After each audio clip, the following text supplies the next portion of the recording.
September മാസത്തിൽ എൻ്റെ വണ്ടി ഒന്ന് ആക്സിഡൻ്റ് ആയായിരുന്നു. ഒരു ഓട്ടോ വന്ന് എന്നെ ഇടിച്ചതാണ്. ഞാൻ അതിൽ നിന്ന് നന്നായി തെറിച്ചുപോയി. അന്നേരം കയ്യിൽ ഇവിടെ ഒരു മുറിവ് മാത്രമേ എനിക്ക് വന്നിട്ടുണ്ടായിരുന്നുള്ളൂ. പിന്നെ 1-2 മാസം കഴിഞ്ഞപ്പോൾ തൊട്ട് എനിക്ക് നൂർന്ന് നിൽക്കാൻ മേല, അല്ലെങ്കിൽ കുനിയാൻ മേലാത്തൊരവസ്ഥയായിരുന്നു. എന്നുവെച്ചാൽ മിറ്റമൊന്നും അടിക്കാൻ മേലാത്തൊരവസ്ഥ.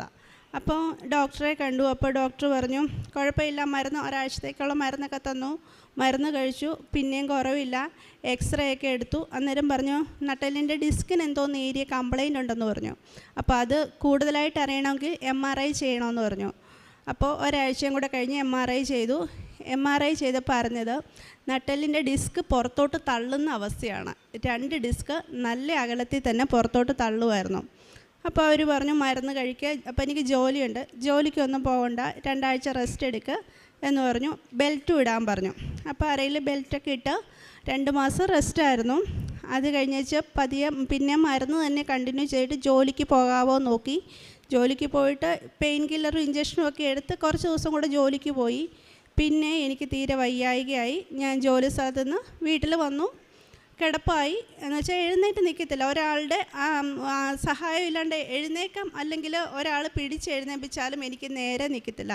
എൻ്റെ നട്ടൽ നൂർന്ന് നിൽക്കത്തില്ല. എന്നിട്ട് എനിക്ക് ഇടത് സൈഡിൽ നന്നായിട്ട് തന്നെ ചെരിവായി. എന്നുവെച്ചാൽ നടക്കാൻ നന്നായിട്ട് പാട്, ബാത്റൂമിൽ പോകാൻ പറ്റില്ല, വെള്ളമൊന്നും എടുക്കാൻ പറ്റില്ല. ഒരു കിലോ പോലും എന്ന് വെച്ചാൽ ജീവിച്ചിരിക്കുന്ന ഒരു വ്യക്തി മാത്രം. എന്ന് വെച്ചാൽ അവർ എന്നെക്കൊണ്ട് എൻ്റെ വീട്ടിനോ അല്ലെ ഒരു കുപ്പി വെള്ളമോ മറ്റൊരാൾക്ക് ഒരു ഗ്ലാസ് വെള്ളമോ ഒന്നും എടുക്കാൻ പറ്റില്ലാത്തൊരവസ്ഥയായിരുന്നു എനിക്ക്. അപ്പോൾ പിന്നെ ഒപ്പം തന്നെ 2ാമത്തെ ട്രിപ്പ് ഇവിടെ അവർ MRI എടുക്കാൻ പറഞ്ഞു. MRI എടുത്തു. പിന്നെ ന്യൂറോയെ കാണിച്ചു. ന്യൂറോയെ കാണിച്ചപ്പം ഞരമ്പിനൊന്നും ഒരു കുഴപ്പമില്ല. പിന്നെ അങ്ങനെ തന്നെ വീട്ടിൽ തന്നെ കിടപ്പായിരുന്നു. അതിനിടയ്ക്ക് നേരിയൊരു പ്രശ്നത്തിൻ്റെ പേരിൽ ഞാൻ ഹസ്ബൻഡും തമ്മിലൊരു ചെറിയൊരു വഴക്കമൊന്നുമല്ല. പുള്ളിക്ക് എന്നെ ഈ നടുവിനും കൂടെ തീരെ വയ്യാണ്ടൊക്കെ ആയപ്പോഴേക്കും പുള്ളിയുടെ വീട്ടിലേക്ക് പോയി. ഞാൻ ഒറ്റയ്ക്കായി. എൻ്റെ സഹോദരന്മാർ വിളിച്ച് അന്വേഷിക്കുന്നൊക്കെ ഉണ്ടായിരുന്നു. പക്ഷെ എന്നാലും എനിക്ക് എഴുന്നേറ്റ് നടക്കാൻ കുഴപ്പമൊന്നുമില്ല എന്ന് പറഞ്ഞിട്ട് ഞാൻ 2 ദിവസം എനിക്ക് എഴുന്നേറ്റ് നിൽക്കാൻ പറ്റുമെങ്കിലല്ലേ എനിക്ക് എന്തെങ്കിലും ഒന്ന് ഉണ്ടാക്കാൻ പറ്റുള്ളൂ, ഭക്ഷണം എന്തെങ്കിലും ഉണ്ടാക്കാൻ പറ്റുള്ളൂ, അല്ലെ വെള്ളം കുടിക്കാൻ പറ്റുള്ളൂ. ഞാൻ 2 ദിവസം കട്ടിലേന്ന് കാലും ഞാൻ താഴെ എടുത്തിട്ടിട്ട് നിരങ്ങിയിട്ടാണ് ഞാൻ ബാത്റൂമിൽ പോയത്. അപ്പോൾ ഞാൻ വിചാരിച്ചു ഇനി എന്തായാലും എനിക്ക് ജീവിക്കാൻ പറ്റില്ല. കാരണം ഒരാളുടെ സഹായം ഇല്ലാതെ എനിക്ക് എന്തായാലും ജീവിക്കാൻ പറ്റില്ല, അല്ലെങ്കിൽ ഇങ്ങനെ എഴഞ്ഞ് നടക്കേണ്ടി വരും. അപ്പോൾ ഞാൻ വിചാരിച്ച ആത്മഹത്യ ചെയ്യാം. ഇനി ജീവിക്കുന്നില്ല, ഇനി എന്നെക്കൊണ്ട് ജീവിക്കാൻ വയ്യ, ഞാൻ തീരുക എന്ന് വിചാരിച്ചു. അപ്പോൾ ആദ്യം വിചാരിച്ചു കൈഞ്ഞരമ്പ് മുറിച്ചാലോ എന്ന് വിചാരിച്ചു. കൈഞ്ഞരമ്പ് മുറിക്കാൻ നോക്കിയപ്പോഴേക്കും അത് ഒന്നാമത്തെ കാര്യം നമ്മുടെ വീട്ടിൽ കത്തിയേ ഉള്ളൂ. അത് എത്രത്തോളം ഇതാകും എന്നറിയില്ല. കാരണം നന്നായിട്ട് വെയിൻ കട്ട് ചെയ്താലേ നമുക്ക് ബ്ലഡ് പോയി നമ്മൾ ഇതാകുള്ളൂ. പിന്നത്തെ ഇതിരിക്കുന്നത് ഉത്തരത്തിൻ്റെ പൊക്കത്ത് എലിക്ക് വേണ്ടിയിട്ട് വിഷം വാങ്ങിച്ച് വെച്ചിട്ടുണ്ടായിരുന്നു. അപ്പോൾ എൻ്റെ കൺമുന്നിൽ ഞാൻ കണ്ടതാണ് എലി പെടഞ്ഞ് മരിക്കുന്നത്. നമ്മുടെ മുറ്റത്ത് തന്നെ കിടന്ന എലി ചത്ത്. വെച്ചാൽ നന്നായിട്ട് അതിൻ്റെ ആയുസ് പോകാൻ ഒരുപാട് പ്രയാസപ്പെട്ടു. അപ്പോൾ എനിക്ക് അത് ഓർത്തപ്പം ഞാൻ അഥവാ തീർന്നില്ലെങ്കിൽ, അപ്പോൾ എൻ്റെ വീട്ടിൽ അന്നേരം വേറൊരു കൂട്ടവും എന്ന് വെച്ചാൽ കഴിക്കാൻ പറ്റുന്ന ഒന്നുമില്ല. ഇതൊന്നെടുത്ത് കഴിച്ചാലും ഈ എലിവിഷം എടുത്ത് കഴിക്കണമെങ്കിൽ പോലും അത് കഴിച്ചിട്ട് അതിൻ്റെ രുചിയൊന്നും മാറണമല്ലോ. കാരണം അപ്പം തന്നെ സഡൻലി നമ്മൾ തീരില്ല എന്ന് എനിക്കറിയാം.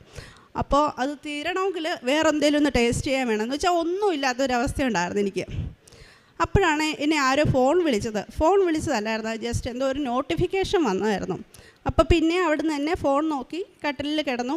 ചുമ്മാ നേരം പോക്കിന് യൂട്യൂബിൽ കയറിയപ്പോഴേക്കും അങ്ങനെ ചുമ്മാ നോക്കിയപ്പോഴാണ് കൃപാസനം എന്ന ഈ സ്ഥാപനത്തെക്കുറിച്ച് ഞാൻ അറിയുന്നത്. അപ്പോൾ ചുമ്മാ അതൊന്ന് നേരം പോക്കിന് കണ്ടു തുടങ്ങിയതാണ്. തലേന്നൊരു വൈകുന്നേരമാണ് ഞാൻ കണ്ടത്. പിറ്റേന്ന് ഇതേ സമയം പിന്നെ ഞാനത് സബ്സ്ക്രൈബ് ചെയ്തു. അപ്പോൾ എനിക്ക് നോട്ടിഫിക്കേഷൻ രാവിലത്തെ 5:30 പ്രാർത്ഥന വന്നു, വൈകിട്ടത്തെ 7:30 പ്രാർത്ഥന വന്നു, പിന്നെ നൊവേന അതൊക്കെ കാണിച്ചു തുടങ്ങി. പിന്നെ അതിലോട്ട് പോകാൻ എനിക്കൊരു ഇൻട്രസ്റ്റ് കൂടുതൽ, താല്പര്യം കൂടുതലായിട്ട് തോന്നി. അപ്പോൾ ഞാൻ പിറ്റേന്ന് വൈകുന്നേരം ആയപ്പോൾ അമ്മയോട് പറഞ്ഞു, അമ്മേ എനിക്ക് കൃപാസനത്തിൽ പോകണം, എനിക്ക് അവസാന പ്രതീക്ഷ ഇനി അവിടെയാണ്. കാരണം ജീവിതം തീർന്നു, ഇനി അപ്പുറത്ത് വേറെ പ്രതീക്ഷയൊന്നുമില്ല. ഒന്ന് പോയി നോക്കാം, ലാസ്റ്റ് ഒരൊറ്റ തവണയാണ്. കാരണം ഇംഗ്ലീഷ് ആയാലും ആയുർവേദം ആയാലും മരുന്ന് കഴിച്ചിട്ട് എന്നെക്കൊണ്ടിനി നൂർന്നൊന്നും നടക്കാൻ പറ്റില്ല എന്ന് തന്നെ തീരുമാനമായി. അപ്പോൾ ഞാൻ ഒരു വണ്ടി അറേഞ്ച് ചെയ്തു. അപ്പോൾ രാവിലെ 7:30 ആകുമ്പോഴേക്കും വണ്ടി വന്നു. മറ്റ് 1-2 പേര് പിടിച്ചിട്ടാണ് എന്നെ വണ്ടിയിലിരുത്തിയത്. അപ്പോൾ ഞാൻ വണ്ടിയുടെ സീറ്റിൻ്റെ പുറകിലിരിക്കുക. പാലയൊക്കെ വന്നു കഴിഞ്ഞപ്പോഴേക്കും എനിക്ക് ഇരിക്കാനും വയ്യ, നിൽക്കാനും വയ്യ. ബെൽറ്റ് ഇട്ടിട്ടുണ്ട്, പക്ഷെ നട്ടൽ വിട്ടു പോകുന്ന അവസ്ഥയാണ്. അപ്പോൾ ഞാൻ എന്ത് ചെയ്തു, ഞാൻ ആ ചേട്ടനോട് പറഞ്ഞു, ചേട്ടാ എനിക്ക് പറ്റുന്നില്ല, എനിക്ക് വണ്ടിയിലിരിക്കാൻ വയ്യ. അപ്പോൾ എന്നോട് ഈ ഡ്രൈവർ ചേട്ടൻ എടുത്ത വായിൽ എന്നോട് ചോദിക്കുക, അങ്ങനെയാണെങ്കിൽ കൊച്ചെ നിനക്ക് എഴുന്നേറ്റൊന്ന് ഇരിക്കാറാകുമ്പോഴേലും നിനക്കൊന്ന് പോയാൽ പോരായിരുന്നോ എന്ന് ചോദിച്ചു. ഞാൻ പറഞ്ഞു എന്തായാലും ചേട്ടാ ഞാൻ പറ്റുമോ നോക്കാമെന്ന് പറഞ്ഞു.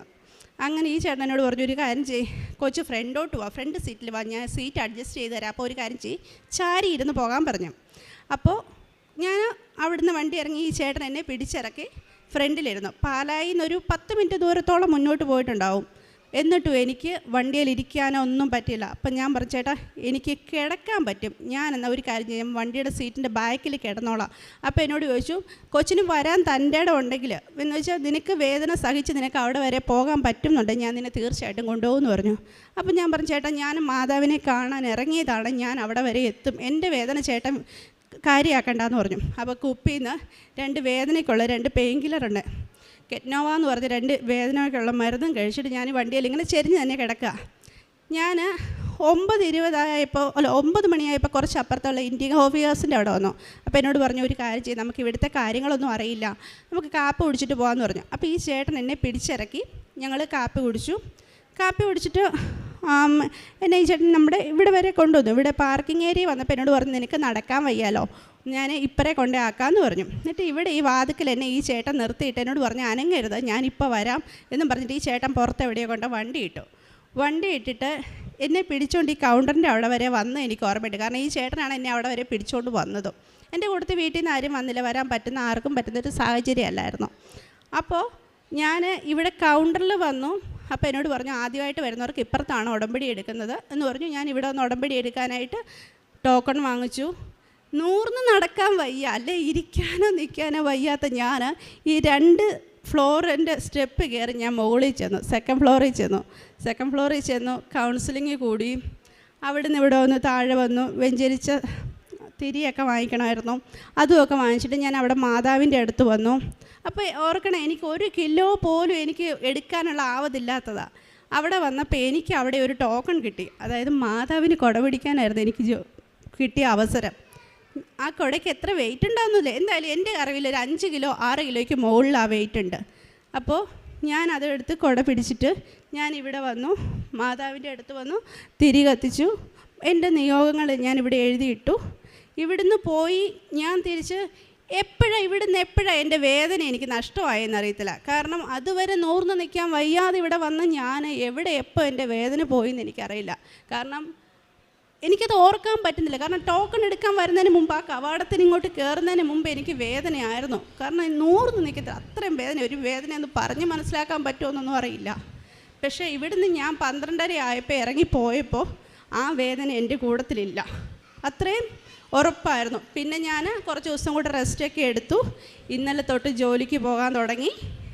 അപ്പോൾ എനിക്ക് ഒന്ന് തോന്നി, ഇനിയിപ്പോൾ മാതാവിനോട് ഇവിടെ വന്ന് കണ്ട് കാര്യം പറയണം, ഇവിടെ വന്ന് എല്ലാവരോടും ഈ കാര്യം പറയണം എന്നെനിക്ക് തോന്നി. പിന്നെ ഒരു ചെറിയ നീരസത്തിൻ്റെ പേരിലായാലും പിണങ്ങിപ്പോയ ചേട്ടൻ അതേ തന്നെ പഴയതിലും പോലെ സന്തോഷത്തോടെ എൻ്റെ കൂടെ ഇപ്പോൾ ഉണ്ട്. ചേട്ടനെയും കൊണ്ട് ഞാൻ കഴിഞ്ഞ ബുധനാഴ്ച ഇവിടെ വന്നിരുന്നു. ഇപ്പം ഞാൻ വന്നേക്കുന്ന എൻ്റെ 2 സഹോദരങ്ങളുമായിട്ടാണ്. അവർ ഉടമ്പടി എടുക്കാനായിട്ടുണ്ട്. അപ്പോൾ എന്തായാലും ഇന്ന് ഞാനിങ്ങനെ ഇവിടെ നേർന്ന് നിൽക്കുന്നുണ്ടെങ്കിൽ, ഞാൻ ജോലിക്ക് പോകുന്നുണ്ടെങ്കിൽ, അതെൻ്റെ കൃപാസനത്തിലെ സഞ്ചാരി മാതാവിൻ്റെ ഒറ്റ അത്ഭുത പ്രവൃത്തി ചെയ്തതിൻ്റെ പേരിൽ മാത്രമാണ്. ഈശോയ്ക്കും മാതാവിനും ഒരുപാട് നന്ദി ഞാൻ അറിയിക്കുന്നു. എപ്പോഴും ഞാൻ മാതാവിനെയും ഈശോയോടും കടപ്പെട്ടിരിക്കും.